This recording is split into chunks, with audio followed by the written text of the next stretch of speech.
5월 둘째 주일 어버이 주일 하나님 앞에 나와 예배하는 사랑하는 성도 여러분들에게 하나님의 놀라우신 은혜와 사랑이 넘치시길 바랍니다.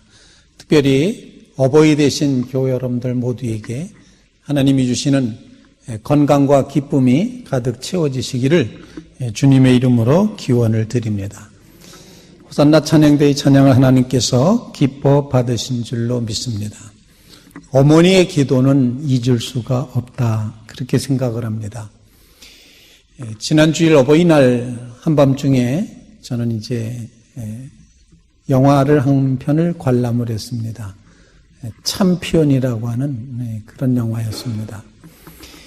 마동석이라는 배우가 미국에 입양한 마크로 나오는데 어머니를 찾으러 가지만 어머니는 이미 돌아가신 것으로 나옵니다. 입양된 이 마크는 어머니가 왜 나를 버리셨을까? 날 버리셨다는 사실에 대한 상처, 그 아픔 때문에 굉장히 괴로워하게 됩니다. 하지만 나중에는 어머니가 끊임없이 그에게 보냈던 메일이 있었음을 보고 그 편지를 읽고서 어머니를 용서하게 되고 드디어는 어머니를 그리워하기 시작을 합니다. 친동생은 아니지만 싱글맘 수진의 격려로 팔씨름에서 챔피언이 된다고 하는 그런 이야기였습니다. 어머니를 그리워하는 그 마음이, 어머니를 용서하는 마음이, 또 어머니를 생각하는 그 마음이 관객의 마음을 움직이고 있는 따뜻하고 행복한 영화였다고 느껴졌습니다. 어쩌면 어버이 주일을 맞이한 우리의 가슴을 따뜻하게 하는 것은 어머니라는 단어가 아닐까 생각을 해봅니다. 원시림에 들어갔을 때 찰스 다윈은 너무 놀라서 오 마이 갓 그렇게 하나님을 찾았다고 돼 있는데, 최만식 선생님은 금강산의 비경에 놀라면서 아이고 어머니 하고 그렇게 불렀다고 합니다.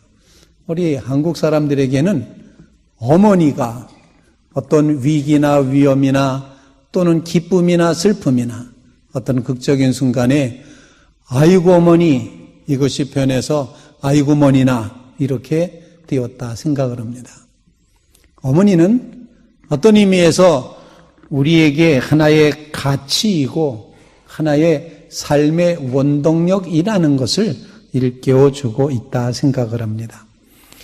진박남이라는 가수가 부른 노래 불여자는 웁니다라는 그런 가사 이렇게 되어 있습니다. 불러봐도 울어봐도 못 오실 어머님을 원통에 불러보고 땅을 치며 통곡해요. 다시 못 올 어머니요.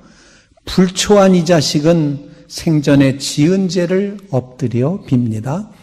손발이 터지도록 피땀을 흘리시며 못 믿을 이 자식의 금이 환영 바라시고 고생하신 어머니여, 드디어 이 세상을 눈물로 가셨나요? 그리운 어머니, 북망산 가시는 길 그리도 급하셔서 이국에 우는 자식 내몰라라 가셨나요? 그리워라 어머님을 끝끝내 못 배웠고 산소에 엎으러져 한없이 웁니다. 이런 가사로 되어 있습니다. 이 가사를, 이 노래를 불렀던 가수가 이 노래를 취입하기 위해서 일본으로 떠났어야 되는데 고향을 방문해서 어머니께 이러이러해서 일본으로 출국하게 됩니다라고 했을 때 지팡이를 짚고 역까지 배웅 나왔던 어머니, 마침 이 노래를 취입하기 2시간 전에 고국에서 그 어머니가 돌아가셨다는 소식을 이 가수가 듣게 됩니다. 그래서 어머니가 돌아가셨다고 하는 그 목매인 가슴으로 이 노래를 취입을 했다는 이제 그런 이야기가 전해지고 있습니다. 어머니는 어떤 의미에서 늘 눈물 저장소와 같다, 저는 그렇게 말씀을 드립니다. 어버이 주일을 맞이하면서 다시 한번 하나님의 말씀을 통해 우리의 마음을 새롭게 하는 귀한 시간이 되시기를 간절히 바랍니다. 부모를 공경하라 말했는데 오늘날의 세상은 부모를 공격하라 이런 세상으로 바뀌어져 있는 것이 아닌가 그런 생각을 하면서 다시 공격하던 마음에서부터 공경하는 마음으로 바꿔갈 필요가 있다 생각합니다. 첫째로 오늘 말씀은 어버이를 공경하라고 하는 것이 하나님의 명령이라는 사실을 강하게 증거하고 있습니다. 너는 내 하나님 여호와께서 명령한 대로 내 부모를 공경하라. 이렇게 오늘 신명기 5장 16절 말씀에 말하고 있습니다. 하나님께서 명령하신 대로라고 말합니다. 부모를 공경하는 것은 하나님의 명령이라는 사실입니다. 출애굽기 15장에도 십계명이 나와 있고 오늘 신명기 5장에도 십계명이 기록이 되어 있습니다. 신명기의 말씀은 모세의 두 번째 고별 설교로서 요단강 동편은 이미 정복을 했고 요단 서편을 바라다 보며 그곳에 들어갈 것을 전제로 한 희망찬 상황에서 앞으로 하나님의 백성이 계속 하나님의 축복을 받으며 살기 위해서는 하나님께서 명령하신 율법을 하나씩 하나씩 지켜갈 때 그때 하나님 주시는 축복이 계속될 것이라고 가르쳐 주시는 그런 말씀이 신명기의 말씀이 됩니다. 그렇기 때문에 이제 그 백성은 명령하시는 하나님 앞에 순종해야 될 백성이라는 것입니다. 하나님은 명령하시고 백성은 순종한다면 가장 좋은 관계가 되는 것입니다. 그런데 실상은 하나님은 명령하셨는데 그 백성은 불순종했습니다. 이것이 성경에 끊임없이 가르쳐주는 이야기이기도 합니다. 그러므로 다시 돌이켜 우리는 하나님의 언약의 하나님이시고 명령하신 하나님이시기 때문에 하나님의 명령대로 부모를 공경해야 된다는 사실을 우리에게 가르쳐 주고 있습니다. 언약이라고 하는 단어의 뜻은 먹는다는 의미를 가지고 있다고 합니다. 왜냐하면 언약을 맺기 위해서 하나님 앞에 희생 제물을 드리고 제사를 드리고 나서 희생 제물이 되었던 그 동물을 같이 나누어 먹기 때문에 동물을 먹었다 하면은 언약을 맺었구나 이런 뜻이 된다는 것입니다. 또 언약이라는 단어는 묶는다는 의미가 있습니다.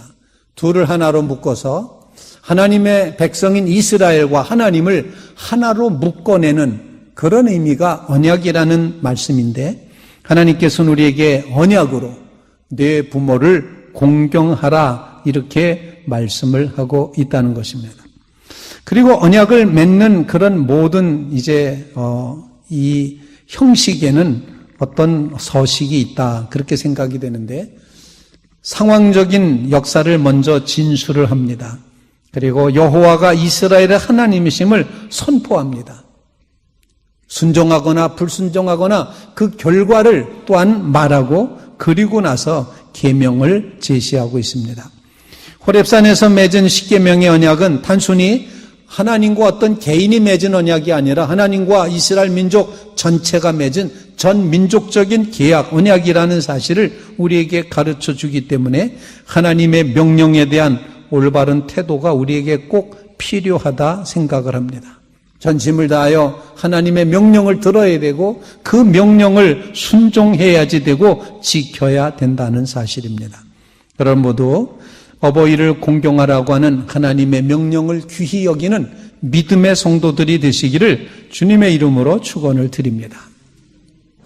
1부터 10까지 십계명이 나누어져 있는데 이 십계명을 두 부분으로 대개 나누어서 설명합니다. 그런데 두 부분으로 나누는 경우가 세 가지 경우가 있습니다. 1부터 3까지를 하나님을 향한 계명으로 그리고 4부터 10계명까지를 인간을 향한 개념으로 그렇게 해석을 하기도 합니다.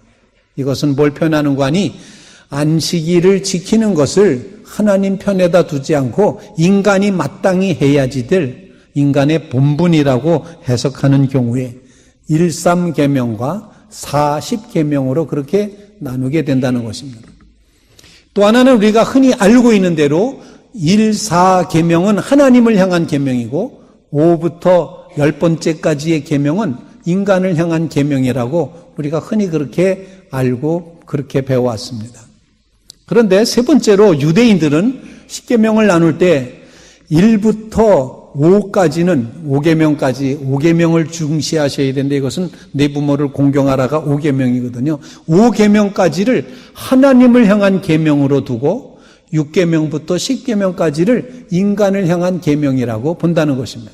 즉 유대인들은 하나님 앞에 하나님을 공경하고 하나님을 섬기는 것 그 가운데 부모를 공경하는 것도 거기다 넣어서 부모님을 공경하는 것은 곧 이어서 하나님을 공경하는 것과 같은 값어치가 있다고 생각을 해서 1부터 5까지를 하나님을 향한 계명이라고 그렇게 설명을 하고 있다는 것입니다.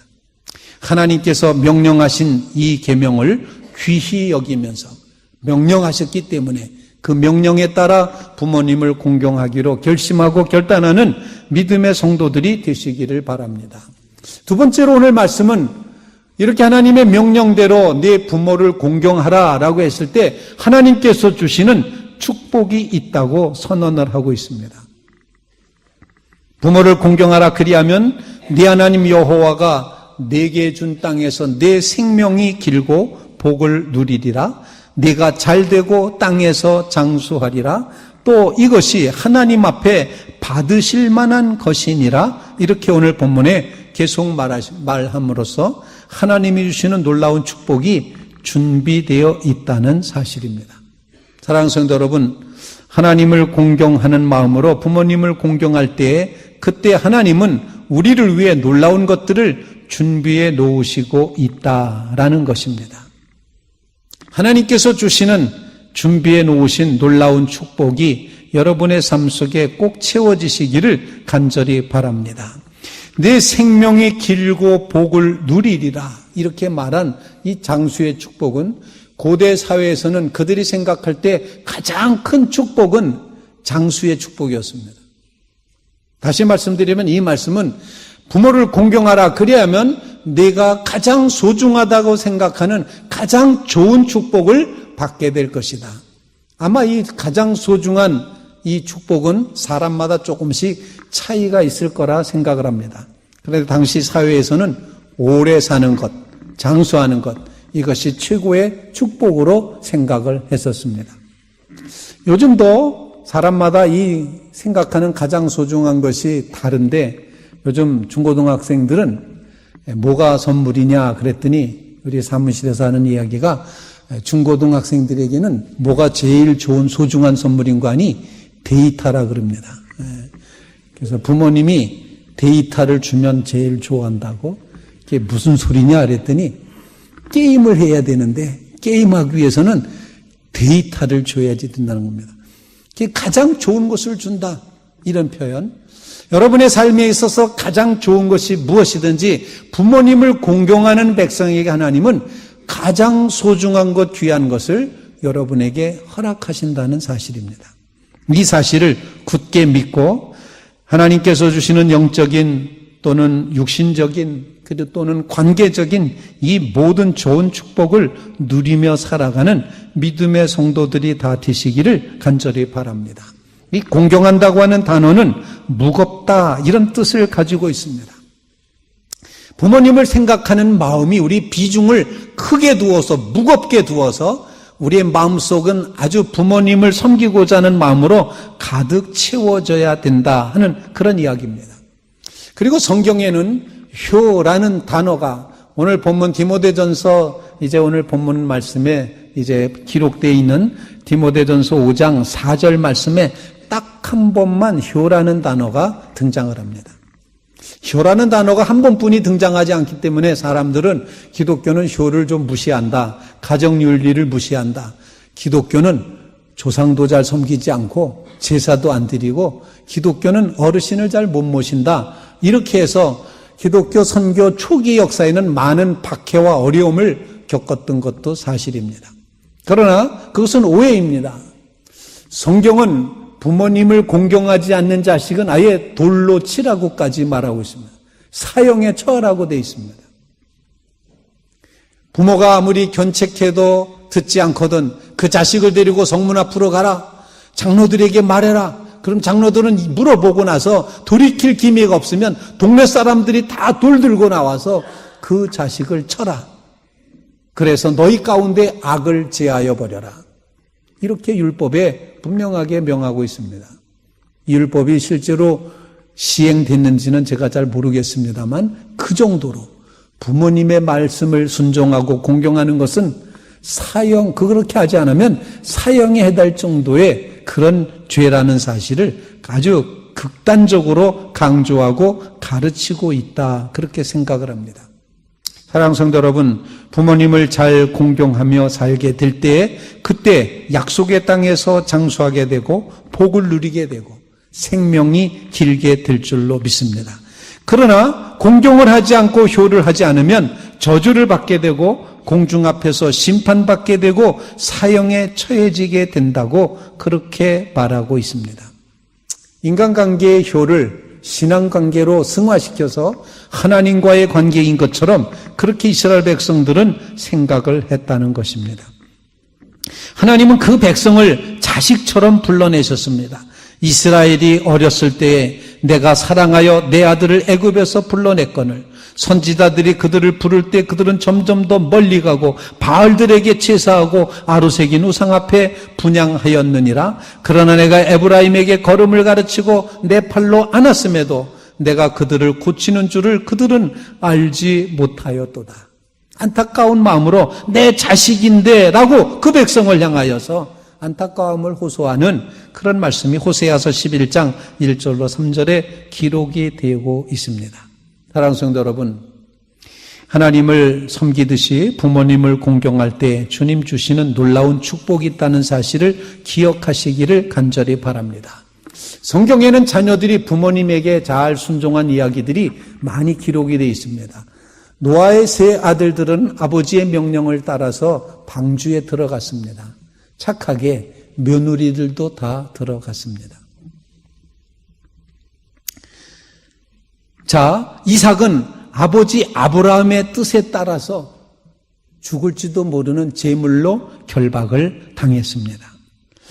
야곱은 어머니의 명을 따라서 외삼촌의 집으로 나아갔습니다. 요셉은 아버지의 말씀대로 아버지의 유고를 들고 그리고 출애굽을 하였습니다. 입다의 딸은 아버지 입다의 서원을 이행하도록 아버지가 그 서원을 이행하셔야 됩니다. 자기 목숨을 내어줬습니다. 룻은 시어머니의 모든 말씀에 순종하여서 다윗의 높은 할머니가 되었습니다. 아버지의 명을 따라 사울은 암나기를 찾아다녔고 또 아버지의 명령을 따라 전쟁터에 심부름 갔던 다윗은 골리앗을 넘어뜨리기도 합니다. 예수님은 부모님에게 순종하여 고향에 내려가서 받드셨다. 성경은 증언하고 있습니다. 그리고 요한복음에는 예수님께서 십자가상에 달리셔서도 자기 어머니를 제자에게 부탁하시는 장면을 우리는 잘 알고 있습니다. 디모데는 외할머니 로이스와 어머니 유니기의 믿음을 따라서 믿음의 유산을 잘 지켜갔습니다. 부모를 공경할 때, 부모님에게 순종할 때 하나님께서 주시는 놀라운 구원이 있습니다. 저들은 구원을 받았고 저들은 지도자가 되었고 저들은 언약의 백성이 되었고 저들은 하나님이 허락하신 땅에서 잘 되고 형통하였다고 그렇게 성경은 증언하고 있는 것입니다. 사랑하는 성도 여러분, 부모님 공경함으로 채워주실 주님의 복을 누려가는 믿음의 성도들 다 되시기를 주님의 이름으로 축원을 드립니다. 세 번째로 어버이 주일, 이 부모 공경은 우리에게 주시는 메시지가 나중에 할 것이 아니라 지금 해야 될 것이라는 사실을 가르쳐주고 있습니다. 지금 당장 시행해야 될 것으로 우리가 생각해야지 된다는 것입니다. 어버이 주일을 맞이하는 사랑하는 성도 여러분들에게 정말 부탁드리고 싶습니다. 오늘만이라도 깡마른 그 손을 잡아드리면 어떨까 생각해 봅니다. 오늘만이라도 한번 안아드리면 어떨까 생각합니다. 그러다가 냉큼 등에 업고 집안 한 바퀴를 돌아보는 것은 어떨까 생각을 해봅니다. 어쩌다가 이렇게까지 종이장처럼 가벼워지셨는가 몸으로 느껴보자는 것입니다. 아마 가슴 짠한 순간이 아닐 수 없으리라 생각을 합니다. 사랑하는 성도 여러분, 부모님을 공경하는 것은 내일 할 일이 아니라 지금 해야지 될 일이라는 사실, 부모 공경의 시급성을 깨닫는 믿음의 성도들이 다 되시기를 주님의 이름으로 축원을 드립니다. 정말로 부모 공경은, 부모님은 기다려주시지 않는다, 그런 말이 있는데 지금이 바로 이 공경을 행할 때라는 사실. 그래서 부모 공경을 통하여서 영적인 하나님의 백성에게 주시는 하나님의 영생의 축복을 누려가는 믿음의 성도들이 꼭 되시기를 주님의 이름으로 축원을 드립니다. 로마 제국의 시인이었던 호라티우스는 라틴어로 된 시 가운데 이제 시간을 강조하는 유명한 송가 하나를 지었습니다. 그 시는 이렇게 되어 있습니다.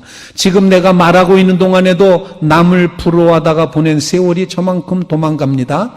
바로 이 순간을 낚아채십시오. 미래에 일어날 일을 신경 쓰지 마십시오. 이렇게 시간을 말하고 있는데, 하나는 남을 부러워하다가 흘려보낸 세월, 시간이 있다고 그렇게 표현을 하고 있습니다. 그리고 또 하나의 시간은 흘려보낸 시간을 중지하고 새롭게 시작하는 순간, 그 순간을 카르페 디엠이라는 단어로 표현을 하고 있습니다. 카르페 디엠. 이 문구는 1989년 죽은 시인의 사회라는 영화를 통해서 널리 알려졌습니다.